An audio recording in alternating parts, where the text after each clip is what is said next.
So you finally decided to buy a new skid steer. Obviously it's going to be a Bobcat. How do you decide between the 12 different models that they offer? They offer horsepowers from 23.5 clear up to 100 horsepower, from around 2,500 pounds to over 10,000 pounds. Exactly what machine do you want? Today we're going to clear that up. So y'all know how I like the little things the Bobcat does. That's where we're going to start, with the S70. Does the skid steer make my butt look big? Nope, it's just a little skid steer.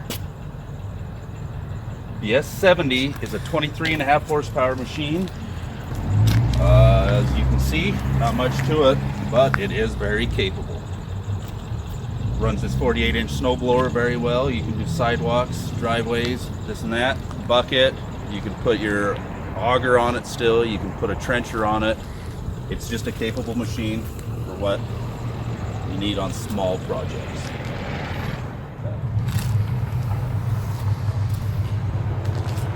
So you're not going to notice a lot of difference between the S550 and the S590. They're going to look pretty similar, weigh pretty similar. The S550 starts out with 61 horsepower. You can go clear up to 66 with the S590. You gain a little lifting capacity and a few things like that. This is your S570. It's a pretty good in between that size.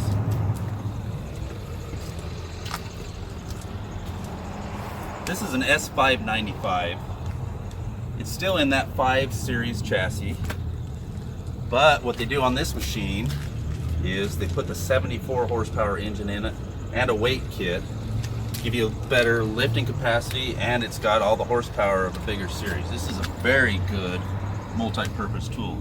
You can start getting into some of your heavy construction work with it, heavy farming, and still get the job done. Now this is the tracked version of the Bobcat. This is the 6 series, 650.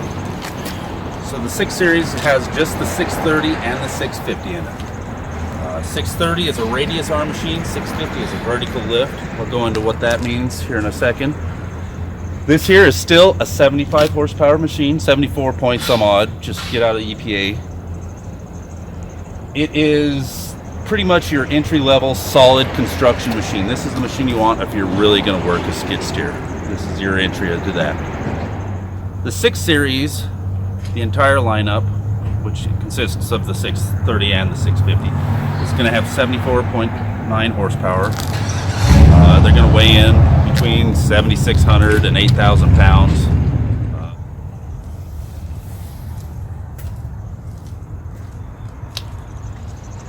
This is your S740. It weighs 8,800 pounds, still has the 74 horsepower engine on it. You're going to get a lift of about 3,200 pounds out of this, maybe 3,100. It's your next series up. This is just a big, heavy construction machine. Still got the 74 horsepower engine, get below EPA standards for DEF fluid. The next one from this is the S770.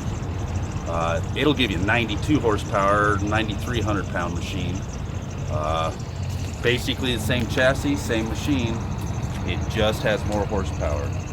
But you have to have depth at that point. So that will be a big step to jump up to a machine with depth.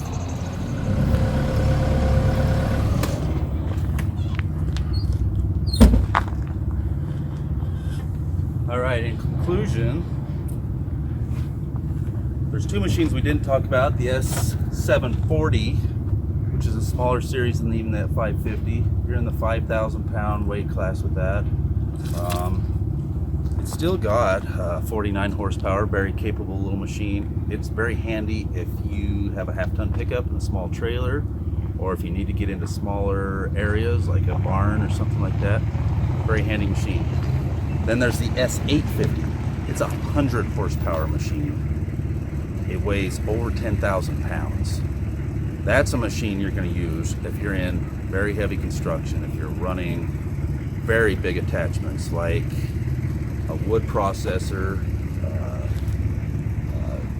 maybe a tree spade, things like that, where you need maximum lift, maximum flow out of your horsepower, things like that. There's a couple other variables: a radius machine or a vertical machine. The S450, the S550, and the S630 are all radius lift machines. That means the arms start out in close to the machine, and as you lift, they push out and pull back in. The reason you'd want that is, say you were setting stuff in the back of a pickup. That gives you a little more forward reach. The downside to that is when you get forward reached out like that, it's going to want to tip the machine over. Your vertical machine gives you a little bit more consistent lift.